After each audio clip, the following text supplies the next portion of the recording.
اعوذ باللہ السمیع العلیم من الشیطان الرجیم بسم اللہ الرحمن الرحیم الحمد للہ رب العالمین بارئ الخلائق اجمعین والصلاة والسلام علی سید الانبیاء والمرسلین وآلہ الطیبین الطاہرین المعصومین اما بعد۔ امام کا ہر قدم مرضی معبود کے مطابق اٹھتا ہے۔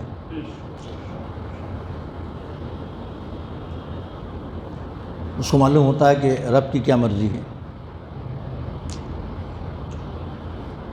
اور میرا خدا مجھ سے کیا چاہتا ہے۔ اور اس علم کے بعد ذرا برابر بھی اس کے قدم میں لغزش نہیں دیکھیں گے آپ، اور مرضی رب کے سوا اور وہ کچھ نہیں کرتا۔ ہم انسانوں کی ہدایت کے لیے آتا ہے امام، راستہ دکھانے کے لیے۔ ہم انسانوں کو معلوم بھی ہو جائے تو ادھر ادھر بہک جاتے ہیں، لیکن امام کے یہاں ایسا نہیں ہے۔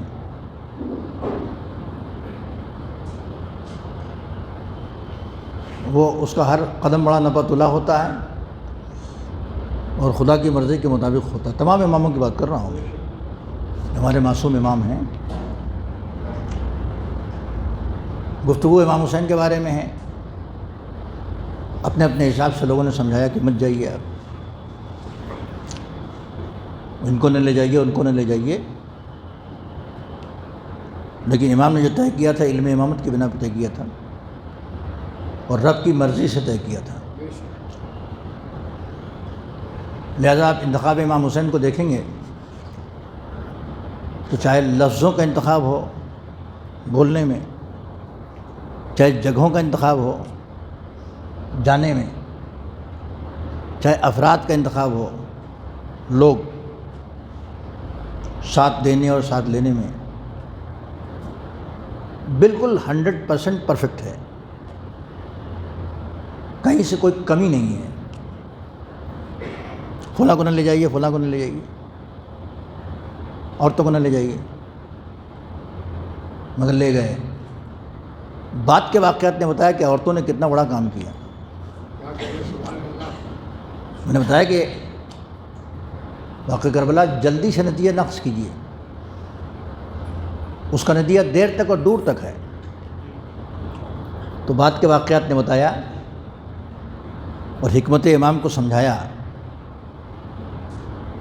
ورنہ بظاہر یہی لگتا ہے کہ صاحب یہ تو جان اپنی دینے جا رہے ہیں، ہلاکت میں جا رہے ہیں، معاذ اللہ معاذ اللہ، اعاذن باللہ خاکم بدہن۔ مگر امام نے اپنے اقدام سے بتایا کہ ہلاکت اور چیز ہوتی ہے، شہادت اور چیز ہوتی ہے۔ ہلاکت وہ ہے جہاں وہ فنا ہو جاتا ہے، شہادت وہ ہے جہاں اس کو بھی زندگی ملتی ہے اور مقصد کو بھی زندگی ملتی ہے۔ تم نے شہادت اور ہلاکت کا مطلب ہی نہیں سمجھا۔ ہلاکت میں ختم ہو جاتا ہے، فنا ہو جاتا ہے۔ شہادت میں وہ تو بظاہر دیکھنے میں ختم ہو رہا ہے، نہ وہ ختم ہوتا ہے، نہ اس کی بات ختم ہوتی ہے، نہ اس کا مقصد ختم ہوتا ہے، نہ اس کی پلاننگ ختم ہوتی ہے۔ شہادت ختم ہو لیکن نہیں ہے، شہادت زندگی دینے کے لیے۔ اگر اس انتخاب کو دیکھیں گے لفظوں کا جو آپ نے استعمال کیا، میں نے آپ کو سنایا، بہت لمبی گفتگو ہے وہ، لیکن کچھ آپ نے اندازہ لگایا ہوگا کہ میں اصلاح کے لیے اٹھا ہوں، اس لیے کہ خرابیاں بہت زیادہ پیدا ہو گئی ہیں، اور امام نے اپنے حد تک کیا بھی۔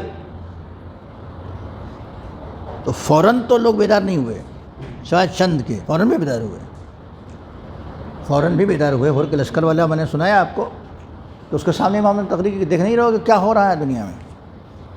آنکھیں کھولیں تو سب کی آنکھیں تو نہیں کھولیں، لیکن کچھ لوگوں کی آنکھیں کھل گئیں وہیں کربلا کے میدان میں۔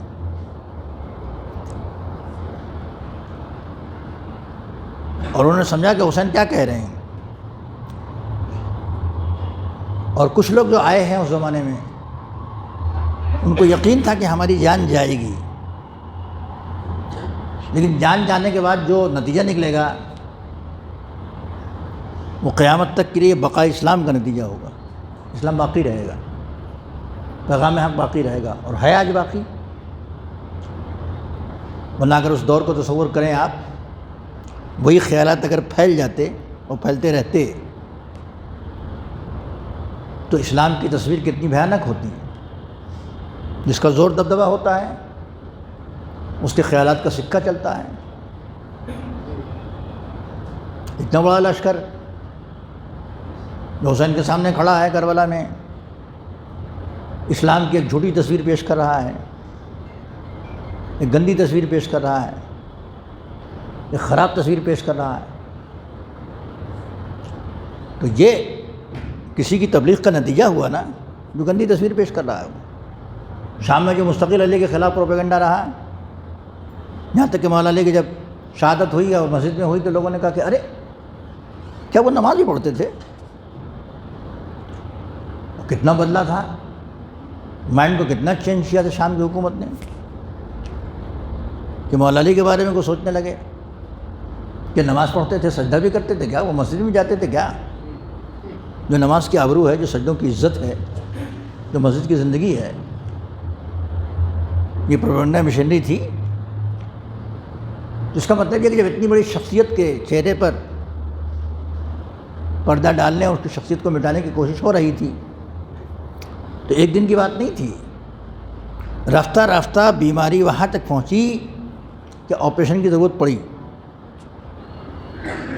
اب اس کے بعد صرف تقریروں سے کام نہیں چلتا، لہو دینے کی ضرورت تھی، قربانی پیش کرنے کی ضرورت تھی.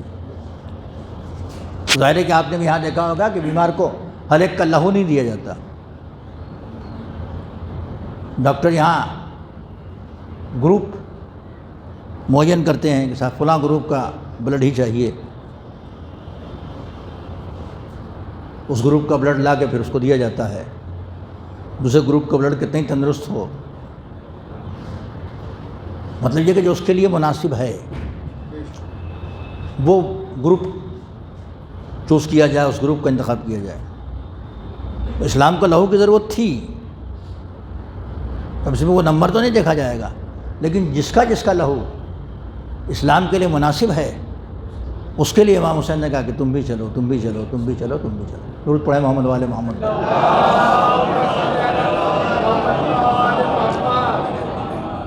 یہ فزیکل وہ نہیں ہے، باڈی میں انجیکٹ کرنا نہیں ہے، اس کا ایک دیر پا نتیجہ ہوتا ہے. جس کا خون چاہیے وہ چلے کربلا، اور جو یہاں رہنا چاہتا ہے اس کو رکنا ہے مدینے میں، وہ رکے. اس کا بھی ایک کام ہے، اس کا بھی ایک کارنامہ ہے. لیکن ان کے ساتھ جو چل رہا ہے اور جس جگہ جا رہا، جہاں جہاں رک رہے ہیں، کاش کوئی تفصیلات ملتی تو معلومات کا بہت بڑا ذخیرہ ملتا. لیکن افسوس کہ پوری تفصیلات تو ہے نہیں. کہیں تقریر کا ایک ٹکڑا ہے، کہیں گفتگو کے چند جملے ہیں، اس لیے کہ اپنا تو کوئی تھا نہیں جو اس کو لکھتا اور ضبط کرتا اور پیش کرتا. سب غیروں کا مجمع ہے. دشمنوں نے جو بیان کیا اس میں سے چھن کے اتنی باتیں آپ کے سامنے آئی ہیں. چھان کے اہل بیت کے چاہنے والوں نے، حسینیوں نے، امام حسین کے شیدائیوں نے اس بات کو نکال لیا ہے چھلنی میں چھان کے. ورنہ جب تاریخ مٹائی جا رہی ہو تو تاریخ کو زندہ کون کرے گا؟ راوی ان کے ہیں، رپورٹر ان کے ہیں، لکھنے والے ان کے ہیں. واقعہ کربلا بتاتا ہے کہ چاہے غیروں کے ہاتھ میں سب کچھ ہو، لیکن حق حق ہے، حقیقت حقیقت ہے. وہ ابھر کے خود سے اس کو سامنے آنے کی صلاحیت اس میں ہوتی ہے. ابھر کے سامنے آئی. آج ساری دنیا دیکھ رہی ہے، تاریخ پڑھنے والے دیکھ رہے ہیں، سب کچھ آپ کی نظروں کے سامنے ہے. وہ لمحات جو راستوں کے تھے وہ تو تھے ہی. تو کربلا کا جو میں نے جناب حر والا پیش کیا تھا آپ کے سامنے، یہ تو وہیں آ گئے تھے وہ لوگ، اور کئی دن پہلے آ گئے تھے. تو ان کو بھی ٹہوکا دیا. محمد حنفیہ کو جو لکھ کے دیا تھا اس میں بھی ٹہوکا ہے کہ میں اس لیے جا رہا ہوں، اس کام کے لیے اٹھا ہوں. تقریباً وہی باتیں جہاں جہاں امام حسین بیٹھے ہوں گے، جہاں جہاں گفتگو ہوئی ہوگی اس وقت کے سرکردہ لوگوں سے یا ملنے والوں سے، وہاں انہوں نے اپنا پیغام دے دیا، وہ دے کے چلے گئے، مگر بہت بڑا کردار اسیران کربلا کا بھی ہے۔ امام حسین سے کچھ کم کارنامہ نہیں ہے امام حسین کی بہن جناب زینب کا، سید سجاد کا۔ اب وہ خطبوں کے چند الفاظ آ گئے ہیں، ممکن ہے وہ خطبہ بڑا رہا ہو، ممکن ہے کچھ اور بھی رہا ہو اس میں۔ جیسے جناب سید سجاد کے خطبہ آپ لوگ سنتے ہیں تو اس میں شروع میں فضائل ہیں، میں اس کا بیٹا ہوں، میں اس کا بیٹا ہوں، میں اس کا بیٹا ہوں، قرآن کی فضیلت، پیغمبر کی فضیلت، جعفر طیار کی فضیلت، مولا علی کی فضیلت، وہ سارا واقعہ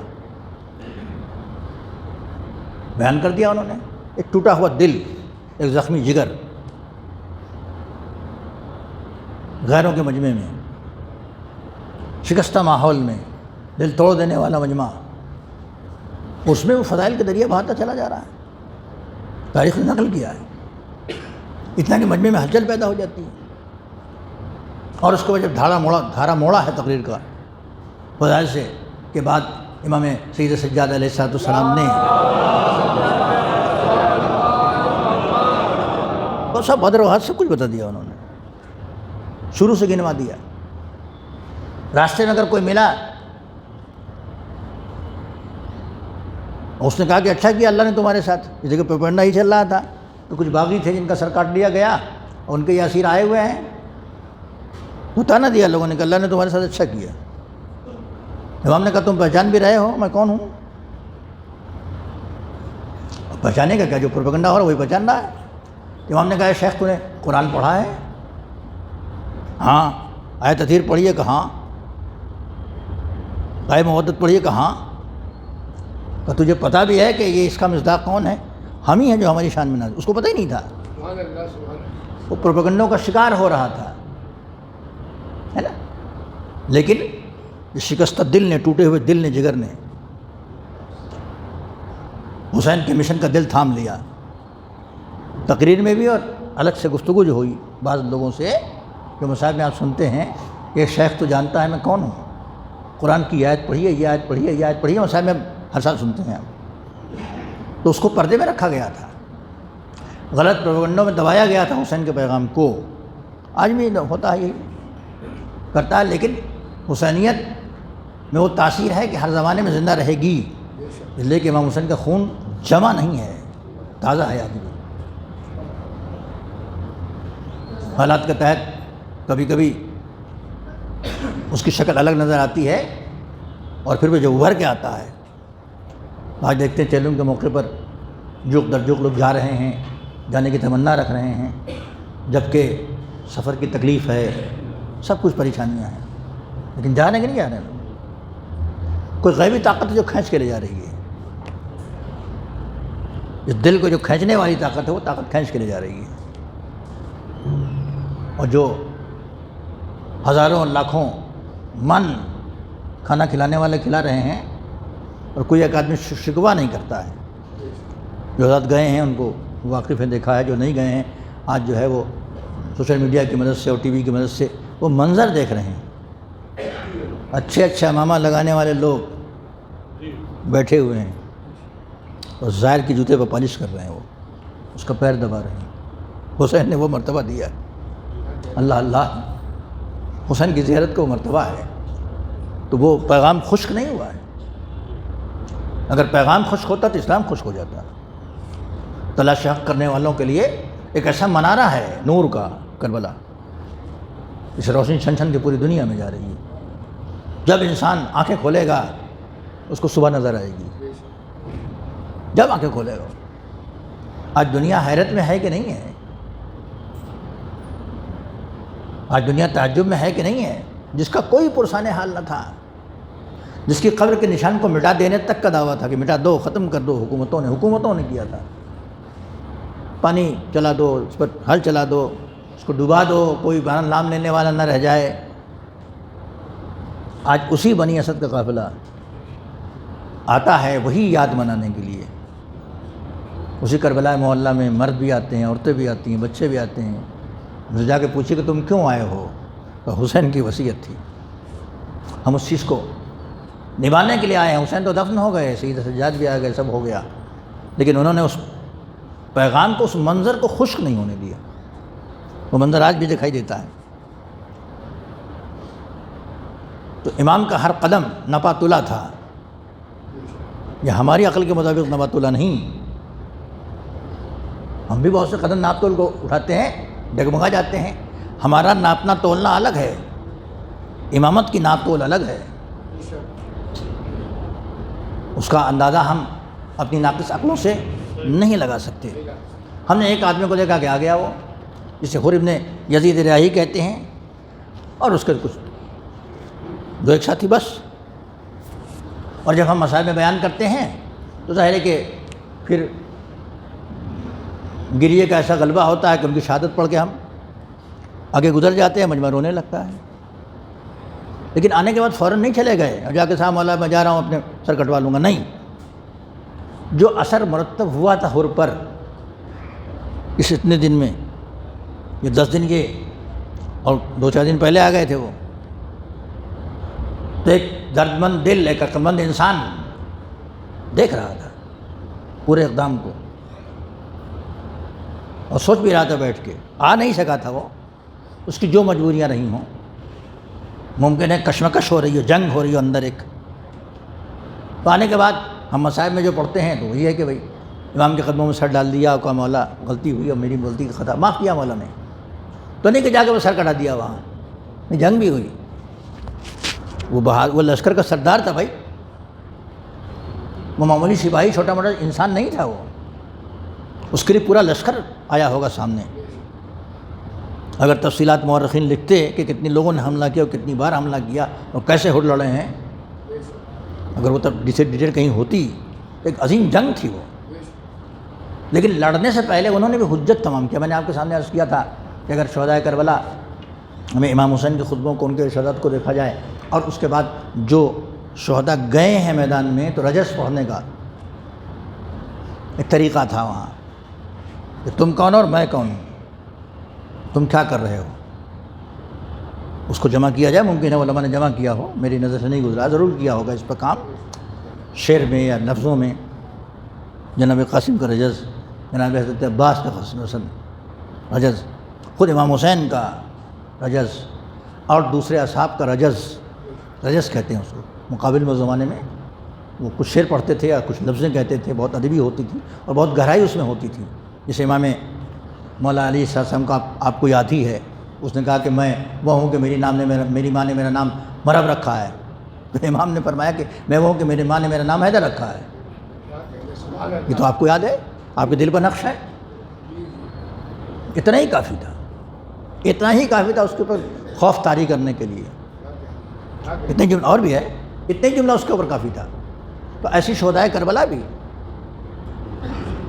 حضرت عباس کا ملتا ہے کہ اگر تم نے میرے بازو کاٹ بھی دیے تب بھی میں اپنے امام کی ہمیشہ حمایت کرتا رہوں گا،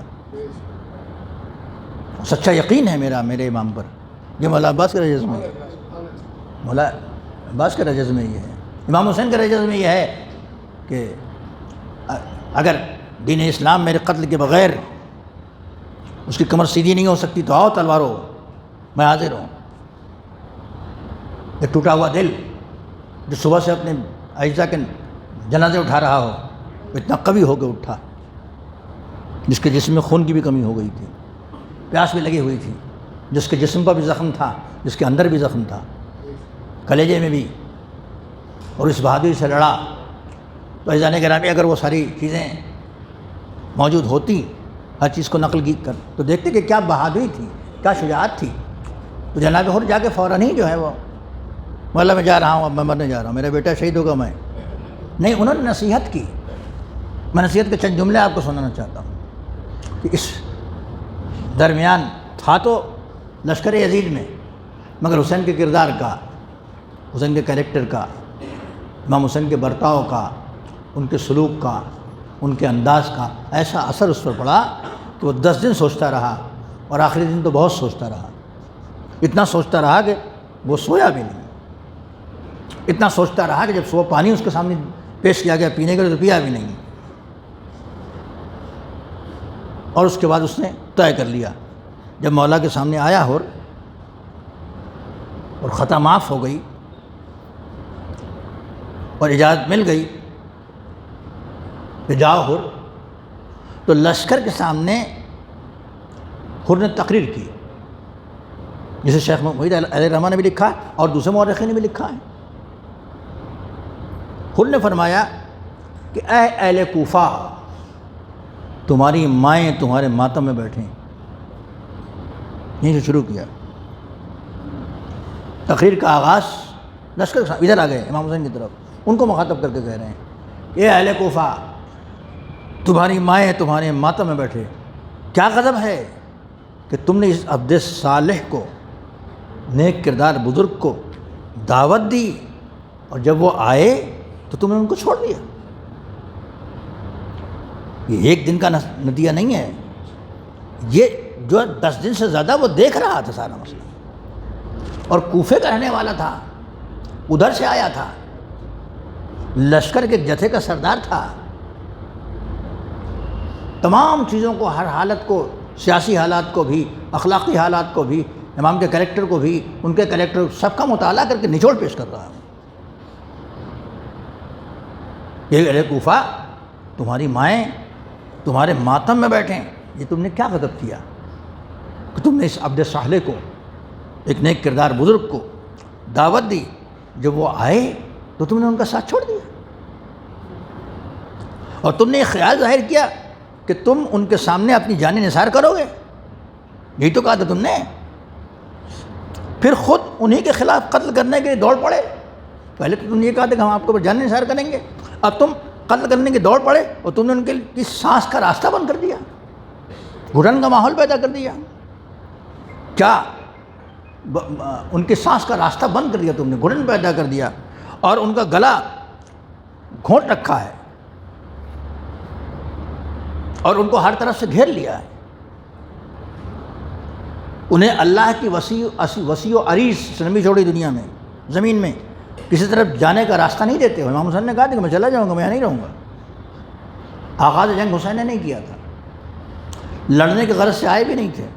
جب گھیر لیا، یہ 10 دن گزر گئے، تو 10ویں تاریخ کو حر نے آنے کے بعد ان سے کہا کہ میں کیا دیکھ رہا ہوں، یہ سب تم نے یہ بلایا ہے، تم نے وعدہ کیا تھا جانشاری کا، اور تم ان کے خلاف قتل کرنے کے دوڑ پڑے ہو، تم نے ان کو سانس لینا مشکل کر دیا ہے، دم گھوٹ دیا ہے، گلا گھوٹ دیا ہے، ہر طرح سے تم نے انہیں گھیر لیا ہے۔ اللہ کی اس وسیع اور اس زمین میں کسی طرف جانے کا راستہ نہیں دیتے، وہ تمہارے ہاتھ میں مثل قیدی کے ہو گئے ہیں۔ چاروں طرف لشکر تھا نا، نہ کوئی آ سکتا تھا نہ کوئی جا سکتا تھا۔ آخری دن تو بہت زیادہ گھیرا بندی ہو گئی، امام حسین سے ملنے کے لیے کسی کو آنے بھی نہیں دیتے تھے۔ وہ یہاں سے جانا چاہے تو اب جانے کا راستہ بھی نہیں تھا۔ وہ شب عاشور امام نے کہا تھا کہ رات کے اندھیرے میں چلے جاؤ، اب نہ کوئی آ سکتا ہے نہ جا سکتا ہے۔ سوچیے جو آیا ہے ادھر سے، یہ کتنی بڑی دلیری کا ثبوت دے رہا ہے۔ ادھر سے آیا اور آنے کے بعد امام کے قدموں پر گر گیا۔ جب امام نے معاف کر دیا تو اس نے کہا کہ تم نے ایسا کیا، وہ نہ اپنے نفع کا کوئی سامان کر سکتے ہیں، نہ اپنے ضرر کو دفع کر سکتے ہیں، ایک دم گھیر لیا تم نے ان کو، ایک دم ان کو بندی بنا دیا، ایک دم قیدی بنا دیا تم نے، اور تم نے انہیں ان کی عورتوں، بچوں اور تمام افراد کو روک رکھا ہے۔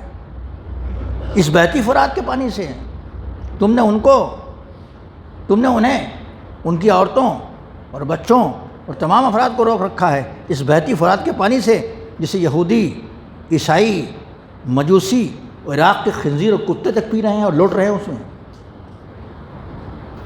سخت تقریر ہے، سخت تقریر ہے، وہ دیکھ رہے ہیں، باش کر رہے ہیں۔ بلایا بھی، پانی بھی بند کر دیا ان پر، ان کے بچوں پر، ان کی عورتوں پر، اس فرات پر، اس فرات کے لیے جس کو یہودی بھی پی رہے ہیں، مجوسی بھی پی رہے ہیں، عیسائی بھی پی رہے ہیں، جانور بھی پی رہے ہیں، جانور اس میں لوٹ رہے ہیں پانی میں۔ اور ان لوگ پھر اس کے بعد وہ مستقل سوچتا رہا کہ صبح کو اس کا سوال تھا کہ تم نے اپنے گھوڑے کو پانی پلایا کہ نہیں، میں پانی نہیں پیوں گا، آواز اللہ تعالیٰ سن رہا ہے، پورا تجزیہ کیا اس نے، اور تجزیہ کر کے پورا ان کے اوپر وہ تماچا رسید کیا ہے فوج یزید پر۔ تلوار سے پہلے یہ زبان کی شمشیر چلی ہے جناب حر کی، وہ شمشیر بعد میں چلی ہے۔ تم نے ایسا کر دیا، تمہیں شرم نہیں آتی، مطلب کہ تمہیں شرم نہیں آتی ہے۔ اور ان لوگوں کے پاس کا عالم ہے، اب ان لوگوں کا یہ عالم ہے کہ پیاس نے انہیں زمین پر ڈال دیا ہے۔ رمضان میں آپ بھی روزہ رکھتے ہیں، ہم بھی رکھتے ہیں، شام ہوتے تو ہم کو جب پیاس لگتی ہے اور بھوک لگتی ہے تو کیا عالم ہوتا ہے، بچے یہاں مسجد میں آ کے لیٹ جاتے ہیں، ہوتا ہے کہ نہیں ہوتا ہے؟ وہاں تو پانی، ابھی پانی ملنے کا کی امید ہوتی ہے کہ ابھی افطار کریں گے پانی پئیں گے، لیکن دن بھر کی تھکن اور روزے کی تھکن اور پانی کی کمی، بچے لوٹ نہیں جاتے ہیں، جوان لوٹ جاتے ہیں شدید گرمی میں۔ وہ منظر کو دیکھ رہا ہے، اسی کی عکاسی کر رہا ہے، اسی کو بتا رہا ہے کہ تو نے پیاس نے انہیں زمین پہ ڈال دیا ہے، تم محمد مصطفیٰ کی اولاد کے ساتھ تم نے کیا برا سلوک کیا ہے، خدا کرے تمہیں قیامت کی پیاس میں سیراب ہونا نصیب نہ ہو۔ حر نے بددعا بھی دی۔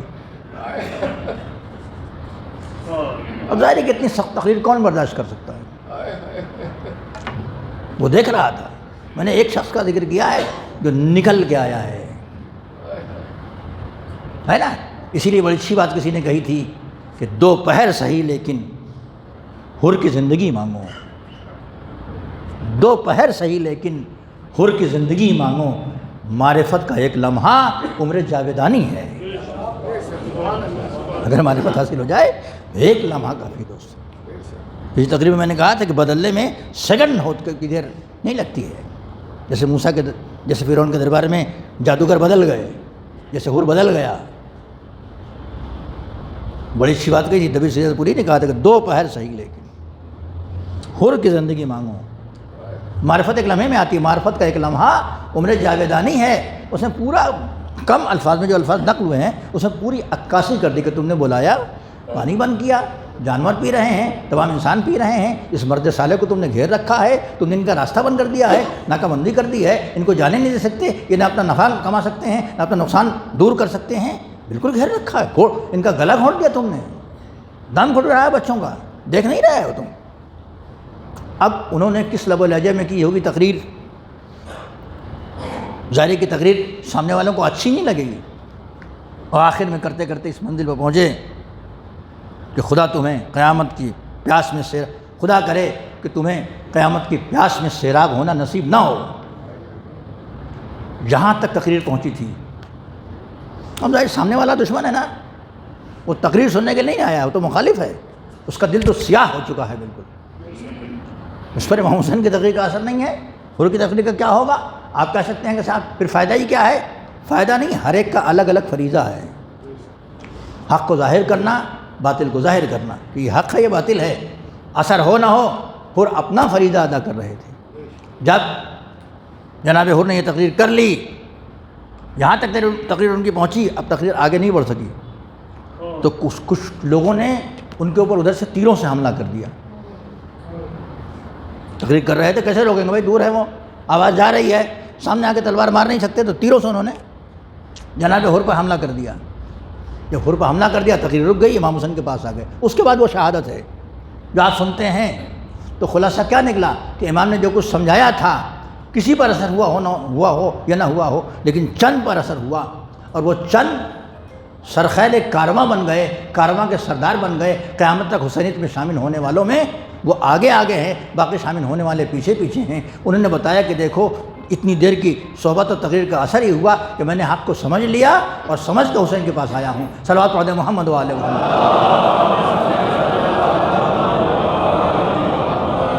عزیزان گرامی، میں نے ایک آدمی کے سامنے تقریر کا، ایک چھوٹے لشکر کے سامنے، اور سب پر حر کا 5,000 کا لشکر تھا، سب پر اثر نہیں ہوا، سردار پر ہوا، سردار کی فیملی کے بعد افراد پر ہوا اثر، اور وہ آ گیا۔ اور آج اگر نہ آتا تو جس سے تمام قاتلین لعنت اللہ علیہ ہیں بس یہ بھی ہوتا، لیکن جب توبہ کر کے آ گیا تو رحمت اللہ علیہ ہے، علیہ السلام ہے، وہاں ان کا بھی روضہ ہے۔ امام سلام کرتے تو ان کو بھی سلام کرتے ہیں، جون کو بھی سلام کرتے ہیں، حبیب نے مظاہر کو بھی سلام کرتے ہیں، زہیر قین کو بھی سلام کرتے ہیں۔ کل تک جو حسین کے پاس نہیں تھا، حسینیت کو نہیں سمجھا تھا، وہ لعنت کا مستحق تھا، حسین کے پیغام کو سمجھ کے وہ درود کا مستحق بن گیا۔ صلوات پڑھ دیں محمد صلی اللہ علیہ محمد وآلہ الطاہرین۔ بسم اللہ الرحمن الرحیم۔ والعصر ان الانسان لفی خسر الا الذین آمنوا وعملوا الصالحات وتواصوا بالحق وتواصوا بالصبر.